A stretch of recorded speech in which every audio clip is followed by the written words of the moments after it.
Assalamu alaikum everyone. So in today's tutorial, we would be covering a priori algorithm on Python, and so we will be analyzing market basket using association analysis, and one of the algorithm for association analysis is a priori algorithm, and it is an unsupervised learning algorithm. So it looks for hidden patterns in a given data set. So the data for today's tutorial is from the UCI machine learning repository, and it is data from a UK retailer from the year 2010 to 2011, and so it's basically a basket of goods which a consumer purchases, and so we will be analyzing how the consumer behaves, which of the items are associated with each other, like what is the basket of goods that consumer prefer, and what are different techniques that different analysis we can go through. Acha. So so in today's tutorial, we will be going on ML Extend library. So ML Extend library, if you haven't installed ML Extend library, so you can simply go at command line, and on command line you can write pip install ML Extend. So, or you can go at Anaconda, and at Anaconda you can install this package. So so make sure to execute or to install this package before going ahead. So first, I installed I ran the pandas library, and I imported a priori algorithm, and I also imported association rules. So there are two steps for a priori algorithm. One is the making of the association, and then we decide the association rules on them. So these are the two steps. First, on the first step, I will be loading my data. So this is a huge data set, and there were a number of special characters in the file. So I passed encoding is equals to Latin over here. Achha. And then I called df.head. So df.head gave me number of 5 first rows of the data. And as we can see के हमारे पास like 1 2 3 4 8 variables we have, and we have total of around 5 lakh, more than 5 lakh sample points. So 5 lakh 40,000 sample points. And this is a huge data set, but we would be analyzing how can we implement a priori algorithm on this. So as you can see that there's a description for this description column. So description column means that these are the purchases the consumer is making. So there is cream cupid hearts, coat hanger, then there is water bottle there. So there are a number of different purchases which the consumer is making, and there is a quantity. So consumer is buying this much quantity with the this is a stock code which is not which wouldn't be helpful in our analysis. So an invoice number. So this is a transaction ID. I think again this won't be very much helpful. But the important thing is to the description and the quantity and the unit price and the country. So these are important columns. We would be going through them. Okay. So we have data types of columns, like as we can see that invoice number is an object type, stock code is an object type, and similarly quantity this is of int, and invoice date of object. So these are the column data types. So before proceeding further, we should be aware of what kind of data types we are going to explore. Next, I called df.describe. So df.describe gives the 7-point summary of our data and 8-point summary of our data. And as we can see that uh, customer ID is missing. So we have 541,909 total sample points, but we have only 406,829 customer ID. So this means that say we have non-unique customer IDs, or we are missing some of the customer IDs. So we have to take care of this thing. Acha. The next step is the data cleaning step. In the data cleaning step, what I would be doing that I would be removing. I have to remove the spaces between the descriptions. So as we can see over here that we have space between the description. Uh, so before going further, because I want to make it a compact look on our data frames, so I would be removing these spaces from between them, because I would be then making these uh, consumer consumer purchases as a column names. Okay. Uh, then I would be dropping the rows that don't have invoice numbers.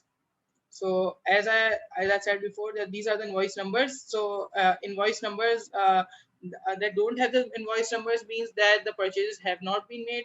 So invoice has not been made. So we won't be able to calculate. We won't be able to get a true picture of what the customer, who the customer was, and what he wanted to purchase. Again, I would be removing the credit transactions. So the transactions which have containing C in credit transactions. So uh, uh, credit transactions would be in invoice number. Yes. So in invoice number we have C.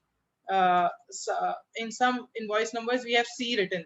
This means that the invoice was not generated, and we have credit transactions on it. Okay. And so now I would be first step would be to go to the descriptions column. So on the right hand side, as you can see that I'm removing the spaces, removing empty spaces. So str dot strip. So str is a string function, and dot strip would remove the white spaces because I'm not passing anything into it. So it default is to consider it as removing the white spaces. So dot str dot strip would be called on df description, and then it is passed to the df descriptions over here. So the column now our column won't be having any new won't be having any spaces. Descriptions column wouldn't be having any spaces, but they would be tightly compact.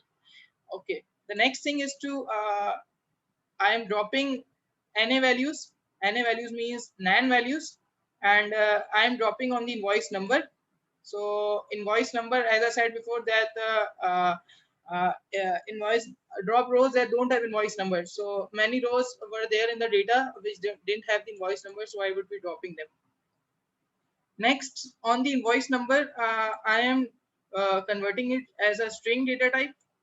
Uh, invoice invoice number was object data type, as we can see over here. So I want to convert it as string because I won't be performing any operations, mathematical operations on it. And then I again drop the rows which contain C, means that the credit transactions were being performed uh, in our data. So I want to remove the credit transactions. So the idea behind this statement was first to convert our invoice number as string column, and remove the uh, and remove all the invoice numbers which contains C in them, capital C. So capital C, some of the rows had the capital C in it. So I would be removing it also. So as you can see that I have used this tilde sign. So tilde sign means that opposite of this thing. So I would be removing all of this thing, uh, which means the credit transactions. I would be removing them, and I am passing this thing to the data frame. So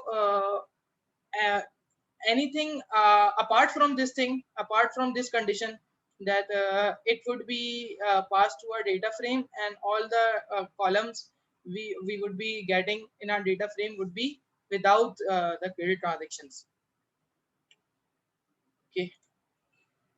uh, Next, I again see the df.shape function. So df.shape tells me that there are around uh, uh, 10, 11, 9,000 entries dropped after doing some data cleaning process. So, and the number of columns were 8, which we had before. Okay. Next, uh, now I want to consolidate the items into one transaction per row.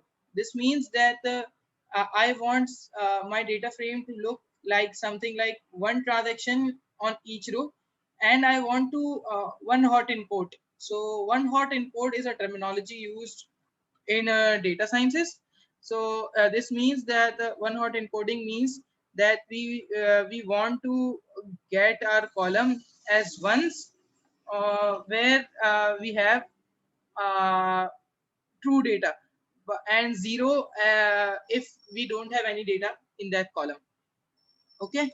So I would be converting all my consumer baskets, all the consumer products they are purchasing, as one hot encoded. So this is necessary because the ML extend package we are using over here. So the a priori algorithm which we are implementing from the ML extend, so it needs one hot encoded data frame. So to perform the a priori algorithm, so we need to convert it into one hot encoding, and just because the data has too many rows, so I want to reduce my data frame. So I will only be looking at the sales of France. There are a number of sales as countries, as we can see. There was United Kingdom. There is Spain, there's Germany, there is France. So I would only be looking at the France column. You can, when practicing this tutorial on your laptops, you can change this thing to Germany or United Kingdom. So there are a number of countries in the data frame which you can get the idea of the consumers, that how they are purchasing, well, which consumer items, which consumer products they are purchasing themselves. Okay. And then I am making a basket. So how I am making this basket, so you have to understand this thing. So as you can see that I am passing all the countries, get the data for the samples which have countries as France. So I am passing all the data uh, for this condition which have equal France, and I am passing into my data frame. And then I am passing dot group by. So dot group by function would uh, group all my data at invoice number and descriptions. So as you can see over here that my data has been grouped on invoice number and descriptions. And what I want to get is the number of quantity. So I am passing the quantity column which we had over here. So quantity 66866. So I am passing it as my uh, I want to group the data on this thing, but I want to group them the data on quantity, but making invoice number and descriptions as my column and row headers. Then I want to sum them all, and dot unstack method would allow me to reset my index, which means that I want to reset my index to invoice number, and I would be if there are any missing values, any values, so I want to fill them with zeros. and I want to set my index as invoice numbers. So dot unstack and dot reset index was run just to make sure that my invoice number comes as a row. So, and after performing this step, now my basket looks something like this. So as you can see, now I have a description column. I don't have any spaces in my description column. First of all, because I removed the spaces in my data cleaning step. So all you can see are there are all the products are there. But as you can see that all the most of the columns are there. Here are zeros. This is because I did one hot encoding. One hot encoded means that this is the invoice number. Suppose this is a particular person who is coming to buy a product and he bought 10 color space bay pen. He did not bought 10 color space bay pen, is space boy pen. Instead, he bought some other basket, some other good. Okay, according to one hot encoding means that he did not buy, so there will be a zero assigned to his assigned to his position. So each invoice number is separate, is unique, and we have columns which are products. So as we can see, so most of them are zero, but where the invoice number, where the invoice purchase has been made, uh, that row would be like over here. As we can see that the basket of toadstools. So this was bought at a quantity of 12, and big donut fridge magnets. So these quantities were brought as 12. So apart from this, if the transaction has not been performed, if the person has not bought it, so it is simply assigned as zero. So we have one hot encoded data frame over here. And when we see the shape of this data frame, so we can see we have 392 invoice numbers on our uh, on rows, and we have 1563 columns. This means that we have 1563 different uh,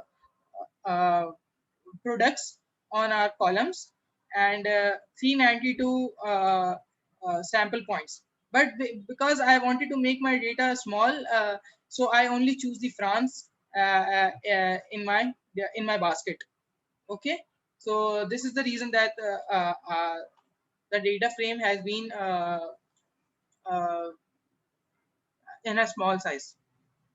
Okay, so we need to make sure that the if there are any positive values, so we want to convert it to 1, and if there are any negative values, we want to convert it as zeros. So one example would be if there are like 24 items purchased by someone. Okay, so so in a priori algorithm, it does not want to see that how many quantities a person is buying. It just want to determine the association of one purchase with another. So I want to make sure that I convert this 24 to 1, this 24 also to 1, and all the quantities which have been purchased to 1, and else I want to make uh, my data frame as zeros. If there are no purchases have been made, or there are if there are any negative values in our data frame. So I'm implementing a simple function. So this means that I want to convert a value less than 0 to a 0, and a value greater than 1 to 1. So I wrote the function encode units.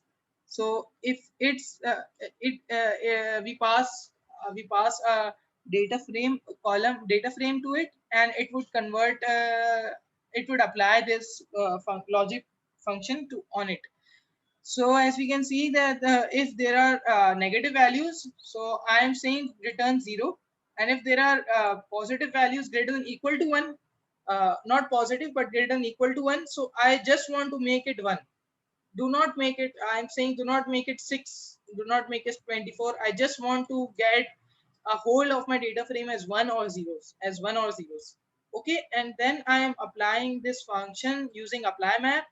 And apply map, what apply map does is it loops over the data frame, and which is a very uh, compact way to apply any function on a data frame, because it is a very effective function on looping all of my data frame. So now I applied this function on my basket of goods. So this was my basket, and I applied it on my basket. So now I have basket sets. So in basket sets, we have applied this function, and all the variables, now you would be seeing that there are only ones and zeros, and no other numbers. So as you can see, we had 12, 36. So all of them are being converted to ones and zeros. So now our data frame is a proper one hot encoded data frame. This wasn't pretty much a one hot encoded. One hot encoded means only one should come in a place where there's an entry, otherwise there should be a zero. So we have converted this as one hot encoded data frame. Okay, so this is our data frame. Now our data frame has been structured properly, so we can generate item sets that have a support of at least 7%. Now, what is a support? Support in a priori algorithm means that the fraction of purchases, if x and y are associated. How many transactions, or how many sample points that were brought by x were also bought by y. So this is the support, the proportion of the percentage, or the proportion of samples which were bought by both of the customers. So this is the support parameter which we pass to our a priori algorithm.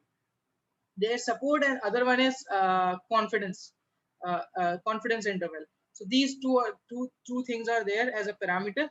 But over here, as you can see, that I am passing a priori algorithm, which I have loaded from the MLXtend. So MLXtend, from MLXtend, I have already loaded a priori algorithm, and I have passed my basket sets, which is this data frame, as you can see. And the minimum support is 0.07, which is 7%. So I choose number 7% because I thought that it would be enough to get a useful it is enough useful examples. But again, this depends on case to case. This depends on uh, the knowledge of the products, and the field knowledge is necessary to decide this threshold. Okay, so I use all the columns, column names as two. So it would be column names as two means that it would be considering different products as their column names. Okay, so the final step is to generate the rules with their corresponding support, confidence, and lift. So I pass the association rules here. Once I have made I have set what is the required basket of goods, what are the required basket of goods that are being purchased, and the algorithm has been performed over here. But now I want to get the association rules. So what association rules would do, that it would compare. So there's an antecedent and there's a consequence. This means that what uh, we need to see the support, confidence, and lift. So how I am doing is, like, I am passing association rules, and association rules has been bought by MLXtend library, and I am passing frequent item sets, and matrix is lift. So lift is a matrix used uh, for if the threshold, the minimum threshold is 1. So what lift means, that if there's the threshold is 1, means that if there's greater than 1, this means that there's a positive correlation between two items bought. Okay, and if there is less than 1, this means that there's a negative correlation between two items bought. And confidence means that how much percentage how much percentage of goods are being bought together. So what is the confidence level that we are sure that these number of goods are being bought together? Okay. And the theory of these confidence support and lift would be discussed, have been discussed by Ms. Amin, and I would also be discussing in our Thursday tutorial. Okay, so as you can see over here now, so alarm clock Bakelin and alarm clock Pink, so these two are bought by antigen support. You can ignore these two columns over here for the time being, but you need to focus on this thing. So these two are frequently bought by the customers. Okay, so uh, we uh, we can see this thing now. There are a number of things we want to analyze. Uh, as we can see that we have check and lift. We need to filter some rules to check the lift and confidence level. Okay, so this is where the domain knowledge will come in handy. So this is our data frame of all the association, but we need to analyze this data frame. So I will be just discussing some of the illustrative examples, and we can filter the data frame using standard pandas, which we are doing. And I would be passing lift as 6 and confidence, high confidence as 0.8. So what I am trying to do is here is that I am converting. I want all the rules. So I am my data has been converted into a different data frame, and I have rules over here. So I want those rules which have left of 6 greater than equal to 6, and I want confidence where the confidence interval where the confidence is of 0.8. So I am passing this condition to my rules. So this is the AND in Python, which means that I want both of them to be true. So now we can see that we get a small data frame over here. But now this is an important data frame because it tells now the customers which are buying alarm clock bake like red are also buying alarm clock bake line green. So as you can see that now the confidence interval is around 83% and the lift is 8.64, and this means that there is a high chance that the customer who bought alarm clock bake like red would be buying bake like green. Similarly, it would be vice versa over here. So these two are vice versa, and we need to analyze this thing. Okay, this means that the green and red alarm clocks are purchased together, and red paper cups, napkins, and plates are purchased together. So uh, okay, we can see that paper napkins and paper plates. So this makes sense, no? Because people who have babies, so they might want to buy the paper napkins, and may also want to buy the paper plates with them also. So according to this, we can set our marketing strategy. We can give them discounts. We can give them different uh, uh, options to buy as a bulk. So and we can also see that if we go down here, so now we can also see that the paper cups and paper plates are also bought together. So this is again natural, because and it again has a threshold of the confidence of 86.956, because it is very frequently bought by the customers, and it has a lift of 6.81, which means is a positive correlation between them. Okay, and paper cups and paper plates have been bought together. This is also discussed. So napkins and paper cups, again this is again natural, because these are two complementary goods.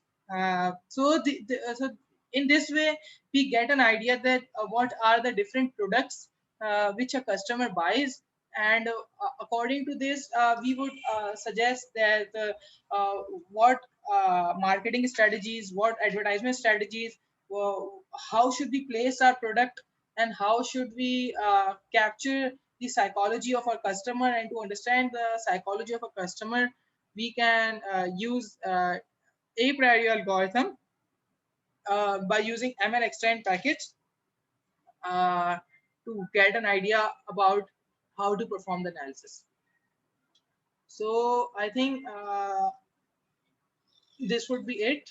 And in next tutorial, we would be going through manual calculation of a priori algorithm. I would be discussing a small example in a Thursday tutorial.